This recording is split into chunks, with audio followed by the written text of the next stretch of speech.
तो ये जाना कि आप लोगों का प्रीलिम्स एग्जाम में है या नहीं, तो प्रीलिम्स एग्जाम में है या नहीं है, प्रीलिम्स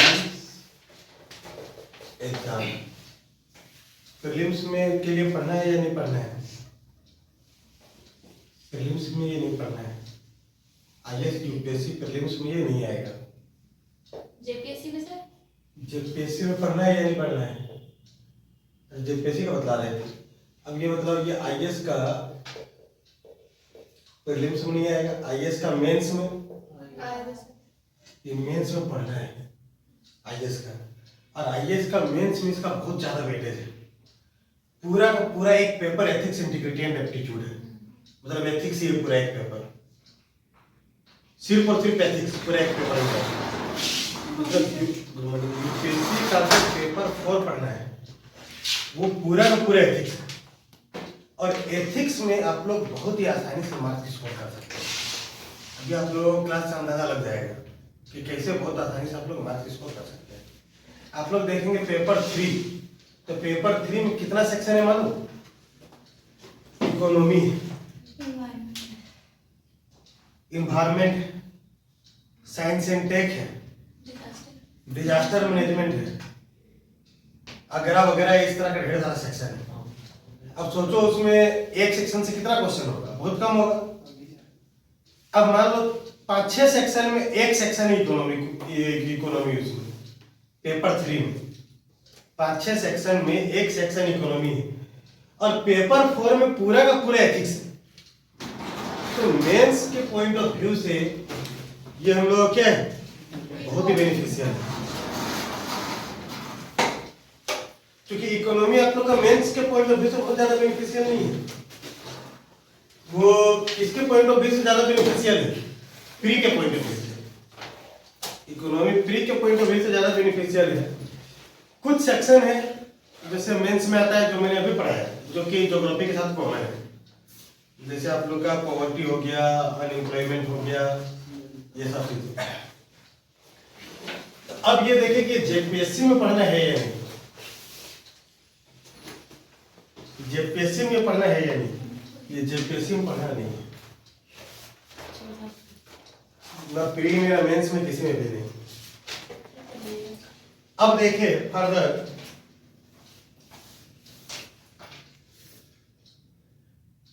आप लोग अगर पेपर 2 का भी अगर आप देखें तो पेपर 2 में क्या है, पॉलिटी है, गवर्नेंस है, और एक और सेक्शन है आपका सोशल इशू, और एक क्या था, सोशल इशू में 2 सेक्शन था, जिसमें एक सेक्शन उसमें पढ़ना है, मतलब 3 सेक्शन मिला करके पेपर 2 है। और पेपर 1 में क्या है, हिस्ट्री है, आर्ट एंड कल्चर है, ज्योग्राफी है, और सोशल इशू का जो 2 सेक्शन था उसमें एक सेक्शन है पेपर 1 में, मतलब 4-5 सेक्शन पेपर 1 में है।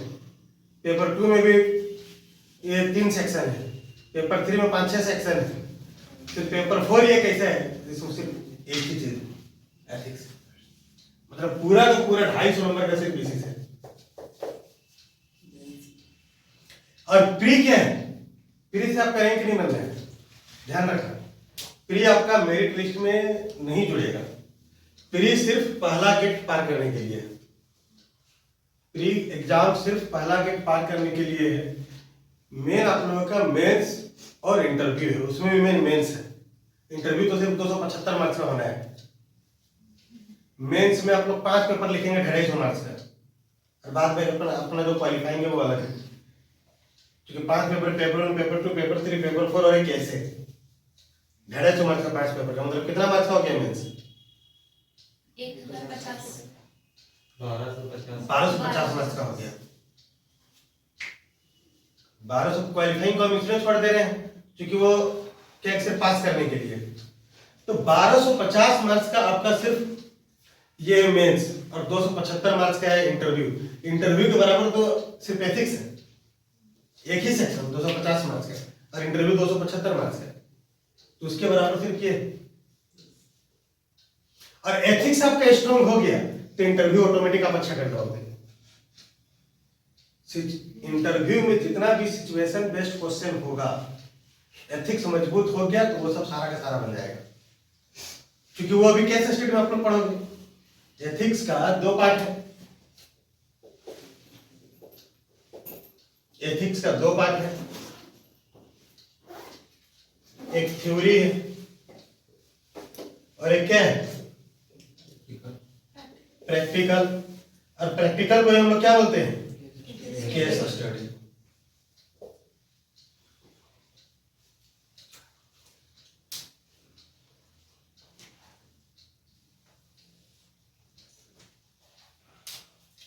तो अब देखें, ये जो थ्योरी वाला पोर्शन है, ये तीन में से कोई एक टीचर लेंगे। तीन में से कोई एक टीचर, जैसे एक आपके धर्मेंद्र सर हो गए, ये दिल्ली में पतंजलि आईएएस करके चलता है, फिलोसॉफी का टॉप संस्थान वही है, उसके ऊपर कोई संस्थान नहीं है। एक दो ही संस्थान है फिलोसॉफी का टॉप संस्थान, एक निश्चय आईएएस और एक पतंजलि, दूसरा कोई नहीं है, मतलब उसके आसपास दूसरा कोई नहीं है।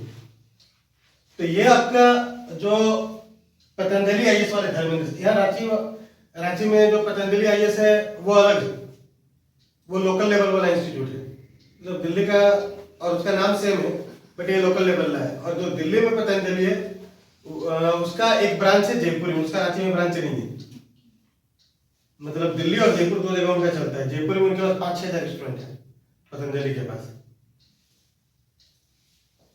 तो अब देखिए धर्मेंद्र सर भी आ जाएंगे, तो वो इसलिए आएंगे कि उनके यहाँ पर ये हम शीशे का क्लास लेते हैं, इसलिए वो भी प्रेम मोहब्बत में ही आएंगे कहीं जाते, वो भी जल्दी कहीं नहीं जाते, उनका रेट ऑफ पेमेंट और ज्यादा आएंगे।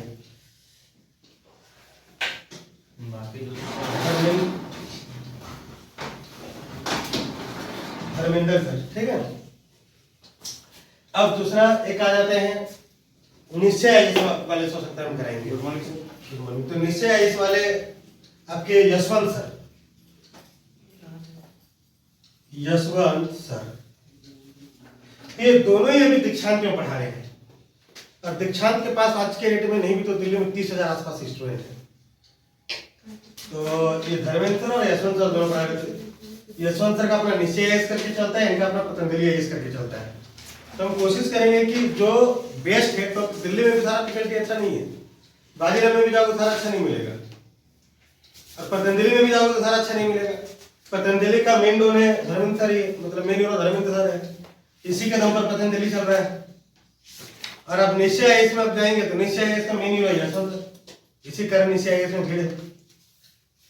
वहां भी कहीं पर भी सारा, बाजीराव में जाओगे, बाजीराव में उद्धा सर का सबसे ज्यादा क्रेज है। तो हम यहाँ पर कोशिश करेंगे जो सबसे ज्यादा क्रेज वाला टीचर है उसी को लाने की कोशिश करेंगे। बात बाकी का मतलब दिल्ली के एवरेज फैकल्टी को लेते हैं, उससे अच्छा है लोकल फैकल्टी दोनों बराबर है। हम कहीं भी पैसा बर्बाद करने जाएंगे एवरेज फैकल्टी के पीछे। अगर हम दिल्ली के एवरेज फैकल्टी, हर इंस्टीट्यूट में अच्छा खराब, आप लोग कॉलेज में पढ़े होंगे तो अच्छा खराब फैकल्टी होगा, कोई टीचर अच्छा पढ़ाता होगा, कोई खराब पढ़ाता होगा, कोई एवरेज पढ़ाता होगा, तो सारा जगह ये चीज रहता है। हम कहीं का एवरेज टीचर से हम अगर यहाँ पर पढ़ाएंगे दिल्ली का, तो उससे अच्छा हम लोकल टीचर से पढ़ा लेंगे। वो लोकल टीचर लोकल टीचर भी वही चीज पढ़ा देगा। जब लोकल टीचर कम पैसा लेगा तो क्या हम एवरेज टीचर से पढ़वाएंगे दिल्ली का। दिल्ली का हम टीचर से पढ़ाएंगे तो उसी टीचर से पढ़ाएंगे जो हमारा टॉप टीचर है, मतलब एक अलग तरह का इनका बजट है। तो अब उसके बाद ये लेंगे या फिर एक लेंगे आप लोगों का विनीत सर, ये तीन में से कोई। तो विनीत सर आप लोग दृष्टि आईएएस में पढ़ाते हैं, तो तीन में से कोई एक फैकल्टी से हम करवाएंगे आप लोग। ये थ्योरी वाला पार्ट। हम आप लोग लेंगे प्रैक्टिकल वाला पार्ट। प्रैक्टिकल वाला पार्ट इसलिए लेंगे क्योंकि इसका कनेक्शन है सीसेट से, प्रैक्टिकल वाले पार्ट का। तो सीसेट में आप लोगों का 2 चैप्टर पढ़ना होता है। एक आप लोगों का पढ़ना है इंटरपर्सनल स्किल, ये आप लोग हम लेंगे। अब प्रैक्टिकल वाले पार्ट का कनेक्शन किससे, सीसेट से और इंटरव्यू से। ये 2 से प्रैक्टिकल वाले पार्ट का कनेक्शन है। तो सीसेट से क्या कनेक्शन है वो आप लोग देख लें। बाद बाकी तो सीसेट और इंटरव्यू से कनेक्शन क्या है वो समझ लीजिए। तो सीसेट से इसका कनेक्शन क्या है, सीसेट का आप लोग का इंटरपर्सनल स्किल इसी में खत्म हो जाएगा। इंटरपर्सनल स्किल, पहले हम इंटरपर्सनल स्किल अलग से पढ़ाते थे, ठीक है, मतलब अपने संस्थान में। क्यों? क्योंकि अपने संस्थान में एथिक्स का क्लास नहीं लेते थे प्रैक्टिकल वाले पार्ट का, लेकिन अब आप लोगों को हम इंटरपर्सनल स्किल अलग से नहीं पढ़ाएंगे, वो आप लोगों के एथिक्स में ही कंप्लीट हो जाएगा, कवर हो जाएगा। हाँ कवर हो जाएगा। हम सारा वही फाउंडेशन ही है। और दूसरा क्या, एक decision making and problem solving. Decision making इसे भी सीजन में हम अलग से नहीं पढ़ाएंगे, ये एथिक्स में प्रैक्टिकल वाले पार्ट में कवर हो जाएगा। तो एथिक्स का जो प्रैक्टिकल वाला पार्ट है उसका ये फाउंडेशन है, एथिक्स का प्रैक्टिकल वाले पार्ट का। मतलब ये जान गए तो ये जान गए, और ये जान गए तो ये जान गए, ऐसा वाला है। आप अगर ये जान गए मतलब ये जान गए, और ये जान गए मतलब ये जान गए, तब आप लोग इस तरह से डिजाइन करके पढ़ाई देंगे कि आप लोगों को फील भी हो जाएगा कि मेरा इंटरपर्सनल स्किल और डिसीजन मेकिंग कंप्लीट हो गया। क्योंकि एथिक्स में क्या है, आपका सब्जेक्टिव क्वेश्चन, ऑब्जेक्टिव नहीं है। एथिक्स वाले पेपर में सब्जेक्टिव क्वेश्चन ऑब्जेक्टिव नहीं पूछता है, मेंस में कहां ऑब्जेक्टिव रहता है। और इंटरपर्सनल स्किल और डिसीजन मेकिंग में आपका क्या है, ऑब्जेक्टिव क्वेश्चन है। ठीक है, तो हम 2 लेवल करके पढ़ा देंगे। लेवल 1 में ऑब्जेक्टिव करा देंगे, लेवल 2 में सब्जेक्टिव करा देंगे। लेवल 1 में जो ऑब्जेक्टिव कराएंगे उसमें आपका इंटरपर्सनल डिसीजन मेकिंग कंप्लीट हो जाएगा, और लेवल 2 में सब्जेक्टिव करा देंगे, क्योंकि इसको हम लोग फाउंडेशन के रूप में यूज कर लेंगे। मतलब केस स्टडी 1 में आप लोग का इंटरपर्सनल स्किल कवर हो जाएगा, केस स्टडी 2 में आप लोगों का डिसीजन मेकिंग का कवर हो जाएगा, और केस स्टडी 3 में हम लोग मेंस का क्वेश्चन डिस्कस करेंगे। समझ आ रहा है? Yes sir. तो इस तरह से डिजाइन करके पढ़ाएंगे। मतलब इस बार सीसेट में 2 सेक्शन अलग से नहीं होना है। और उसके बाद आप लोगों का डिसीजन, ये क्या है, केस स्टडी। डिसीजन मेकिंग क्या है, ये भी तो केस स्टडी ही है। तो सीसेट ऑब्जेक्टिव पूछता है, केस स्टडी। ये भी क्या है, डिसीजन मेकिंग का सारा क्वेश्चन देख लेना, केस स्टडी आप लोगों को मिलेगा। सर एक मिनट। ऑब्जेक्टिव वे में वहां लिखा रहेगा, और एथिक्स वाले में सब्जेक्टिव वे में लिखा रहेगा। क्वेश्चन बस अंतर इतना है, एथिक्स वाले में आप लोग लिखना रहेगा, और डिसीजन मेकिंग वाले में 4 ऑप्शन दे रहे हैं, उसमें एक चुनना रहेगा, बस, और कुछ अंतर नहीं है। तो आप लोग को पहले मटेरियल दे देते हैं। तो कितना क्लास में कंप्लीट होगा? ये आप लोग का प्रैक्टिकल वाला बन करके चले, आप लोग 7 क्लास में कंप्लीट कर देंगे। यस सर बीच में आप लेते रहेंगे। हाँ, 2 क्लास अभी ले लेंगे, फिर उसके लेकर के बीच बीच में 7 क्लास 7 क्लास को खत्म कर देंगे। आप लोग मटेरियल, तुलसी मटेरियल बांटते हो स्कूल में? आप लोगों को मटेरियल में मिलेगा, सब्जेक्टिव का भी ऑब्जेक्टिव का भी, एथिक्स में साथ ही साथ मटेरियल दे देंगे। सर एक चीज रहता है कि जैसे हम देख रहे थे इसमें सिलेबस में, तो कई टॉपिक जो है ना सर, एग्जैक्ट सर बुक में नहीं मिल पा रहा। बुक में नहीं मिलेगा, वैसे बुक्स में तो पूरा धुंधला धुंधला टाइप में मिलेगा। सर सीसेट का बुक भी नहीं मिला। सीसेट में मिलेगा, सीसेट स्टार्ट करेंगे उसमें मिलेगा। अभी तो एथिक्स आप लोग पढ़ा रहे हैं, तो सीसेट का 2 सेक्शन खत्म यहाँ पर हो जाएगा, लेकिन सीसेट स्टार्ट बाद में करेंगे। सर वो देख लेते हैं सिलेबस में जैसे टॉपिक्स जो है एग्जैक्ट बुक में नहीं मिलता। टॉपिक एग्जैक्ट बुक में नहीं मिलेगा, बहुत सारा चीज तो, बहुत सारा बुक में तो पता चलेगा 2 ही चैप्टर मिल रहा है, 3 ही चैप्टर मिल रहा है। लिखा हमने कंजर्वेशन जैसे लिखा है, कंजर्वेशन में बहुत सर तो यहाँ पर मटेरियल पूरा सिलेबस टाइप का आप लोगों को मिलेगा। ठीक है, मटेरियल अलग से भी देंगे, तो पूरा का पूरा सिलेबस टाइप करेगा, जैसे क्वेश्चन पूरा देगा, एक दे दो खाली है वहाँ। मतलब सर इतना कर लेना चाहता है कि सर कम से कम 50% हम लोग सर अप्रोच हो जाए क्वेश्चन सर। क्योंकि अच्छे से आप लोग करेंगे तो लगभग सारा क्लियर ही हो जाएगा। घर में बस थोड़ा सा आप लोग रिहर्सल कर लेना, एग्जाम में सारा क्वेश्चन बनेगा। एथिक्स में आप लोग आएगा जाएगा।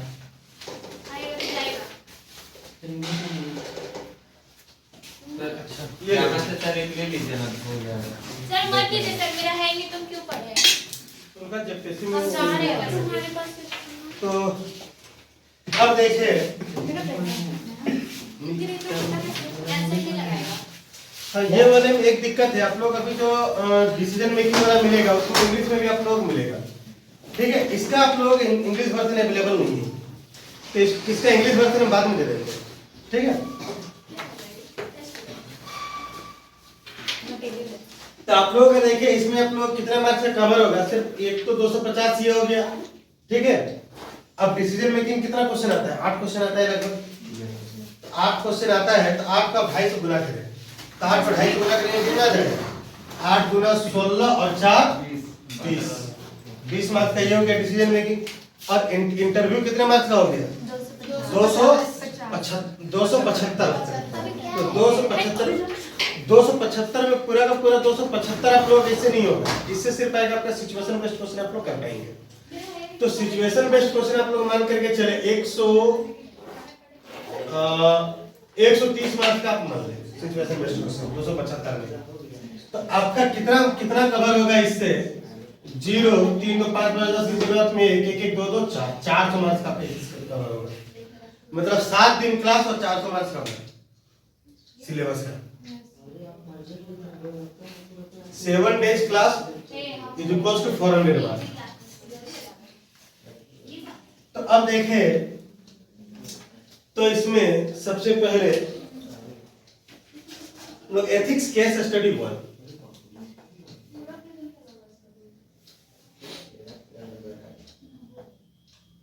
एथिक्स, सबसे पहले ये आपको पता है एथिक्स होता क्या है? एथिक्स क्या होता है? What is ethics? Sir ethics जो है ना सर, एथिक्स को हिंदी में हम लोग क्या बोलते हैं? नीति शास्त्र। नैतिकता से। नैतिकता, नीति शास्त्र, राइट। नैतिकता, नीति। एथिक्स होता क्या है? एथिक्स क्या होता है? What is ethics? बता सर, एथिक्स होता है किसी भी चीज को सही और गलत को एक सुना तो विकास करोगे। सर सही और गलत का एक मानक और मापदंड होता है जिससे हम नीति शास्त्र में सर वो डिफाइन करता है। वो चीज सही गलत है कि मतलब सही है, इस चीज एक मानक है, मापदंड है सर ये एथिक्स नीति शास्त्र। और कोई? What is ethics? जिसका कंट्रोल सर बाह्य कंट्रोल होता है सर। ओके, और कोई? एथिक्स क्या है? एथिक्स देखो, एथिक्स क्या होता है? फिलोसफी का ही एक ब्रांच होता है। एथिक्स क्या है? फिलोसफी का एक ब्रांच है जो ये बतलाता है कि क्या सही है और क्या गलत है। Ethics is branch of philosophy which tells about what is right and what is wrong. मतलब which tells morally what is right और what is wrong. इसमें देखें, लिख लें, ethics is the branch of philosophy. Ethics is the branch of philosophy which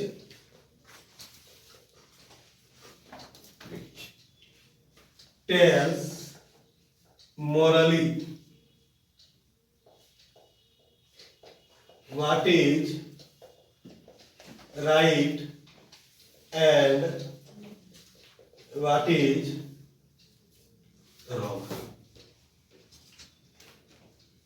Ethics is the branch of philosophy which tells morally what is right and what is wrong.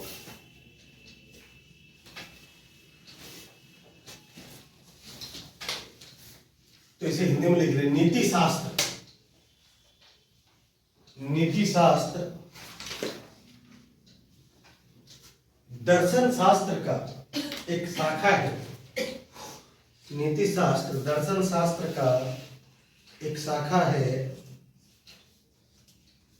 एक शाखा है जो यह बतलाता है कि नैतिकता क्या सही है और क्या गलत है।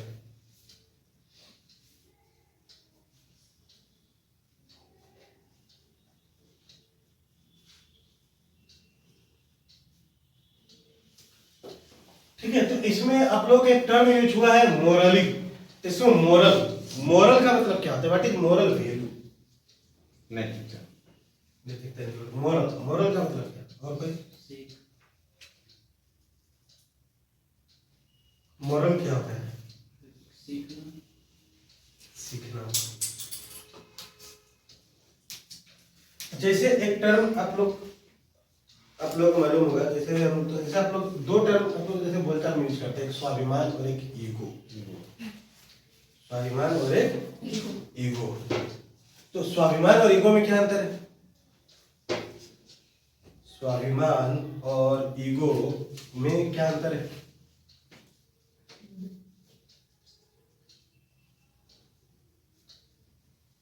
स्वाभिमान मतलब गर्व और ईगो मतलब घमंड। स्वाभिमान मतलब गर्व, ईगो मतलब घमंड। स्वाभिमान क्या होता, क्या है स्वाभिमान? बताइए आपको। स्वाभिमान क्या होता है? Self respect sir. Self respect. Self respect क्या होता है?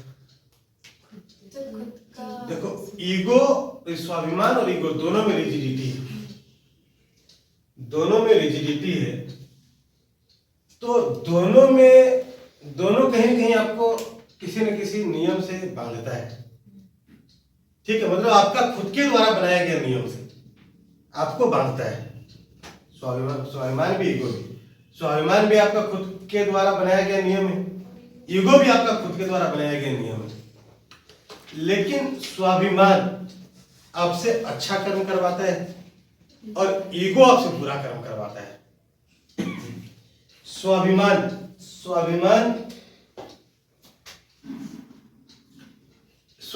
होने से क्या होता है? आपका सामने वाला एक्सप्लॉइट होने से बचेगा और ईगो होने से आपका सामने वाला एक्सप्लॉइट होएगा। शॉर्ट में ये समझे, मतलब आपके द्वारा बनाया गया नियम, दैट इज रिजिडिटी, मतलब वो आपका सेल्फ फिलोसॉफी एक तरह से समझे। आपका सेल्फ फिलोसॉफी क्या है? वो ही स्वाभिमान है और वो ही ईगो है।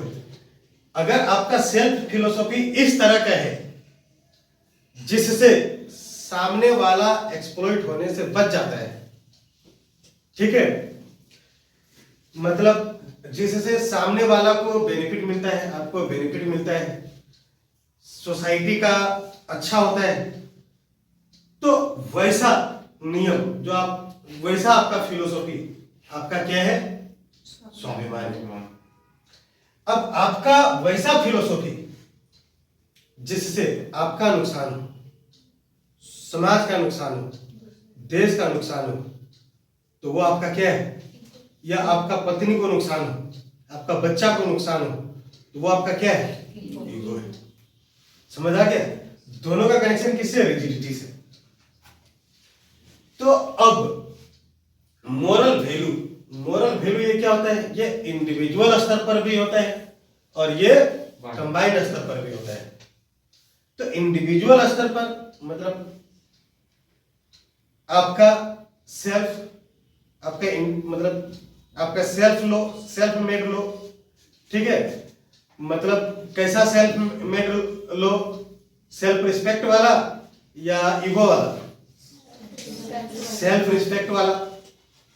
और अगर कंबाइंड स्तर पर देखें तो मतलब कंबाइंड स्तर पर देखें तो हम लोग क्या देखेंगे? उस तरह का लो जिससे कि मतलब पूरा कंबाइंडली सबका क्या हो? कंबाइंडली सबका अच्छा हो, सभी एक्सप्लॉइट होने से बचे। अब एक्सप्लॉइटेशन बहुत बड़ा टर्म है, ये पूरा एक्सप्लॉइटेशन पर हम डिसीजन मेकिंग का 70% क्वेश्चन बना देते हैं। केस स्टडी का बहुत सारा क्वेश्चन का आंसर हम एक्सप्लॉइटेशन से ही निकलवा देंगे, इसलिए हम एक्सप्लॉइटेशन टर्म का यहाँ प्रयोग ये कर रहे हैं। तो अब हम लोग क्या देखते हैं कि कोई सा भी चीज मोरली करेक्ट है या रॉन्ग है। मोरली करेक्ट हम कब कहेंगे? जब एक्सप्लॉइटेशन किसी का भी नहीं होगा।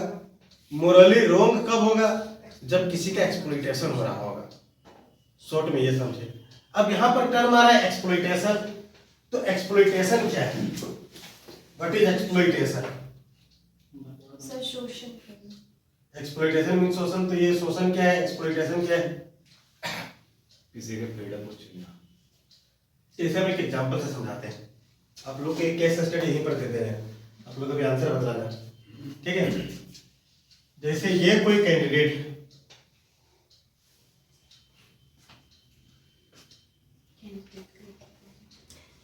और ये इसका फ्रेंड है ना, मतलब बॉयफ्रेंड है। ठीक है, और ये क्या है, बॉयफ्रेंड का फ्रेंड है, इस तरह का। अब ये भी एक कैंडिडेट है भाई, ध्यान से सुनना, क्वेश्चन पूछेंगे इस पर, ठीक है। ये केस स्टडी आप लोग दे रहे हैं। इसका भी एक बॉयफ्रेंड है और बॉयफ्रेंड का कुछ फ्रेंड है, इस तरह का है, ठीक है। ये दोनों यूपीएससी का प्री एग्जाम क्वालिफाई कर जाती है, ये दोनों यूपीएससी का प्री क्वालिफाई कर जाती है, यूपीएससी का मेंस भी क्वालिफाई कर जाती है। अब मेंस एग्जाम क्वालिफाई करने के बाद दोनों के साथ एक कॉमन घटना घटित होता है। वो कॉमन घटना क्या है, इसका बॉयफ्रेंड भी इसे छोड़ देता है और इसका बॉयफ्रेंड भी इसे छोड़ देता है।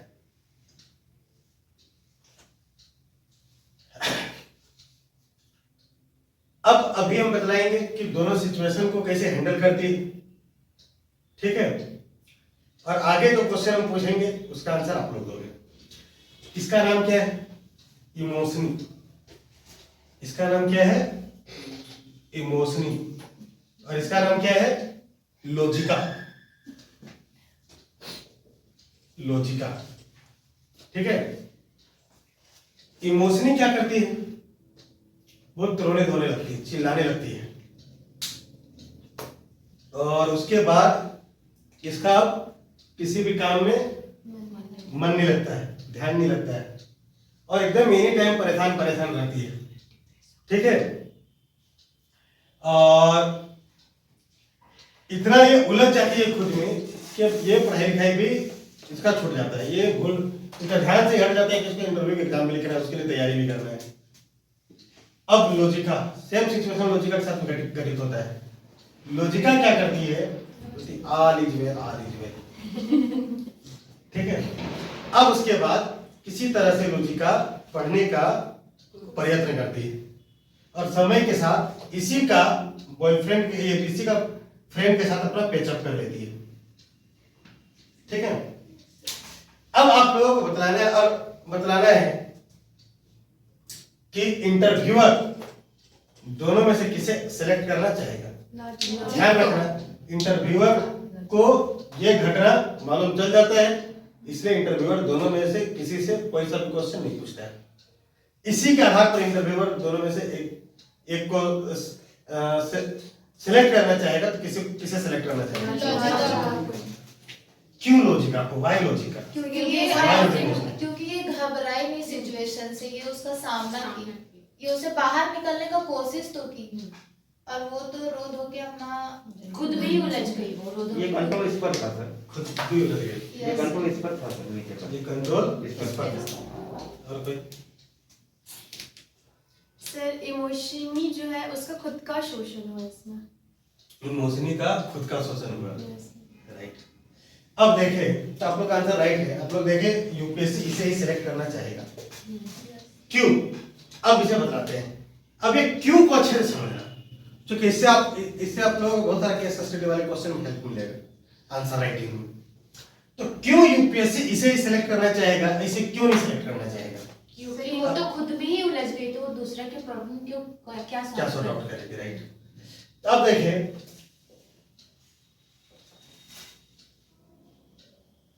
यूपीएससी को पहले हम एक्सप्लॉइटेशन वाला टेक्निक से बताते हैं। यूपीएससी को कैसा कैंडिडेट चाहिए, एक्सप्लॉइटेशन सहने वाला या एक्सप्लॉइट करने वाला?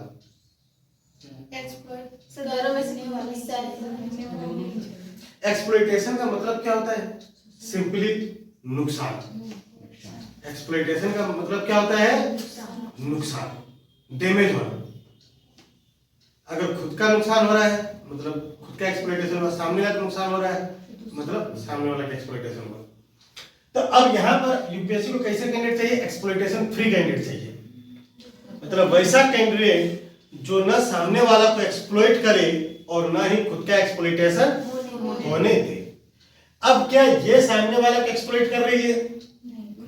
नहीं कर रही है। क्या ये खुद का एक्सप्लॉइटेशन होने दे रही है? होने दे रही है। यूपीएससी को ऐसा कैंडिडेट नहीं चाहिए।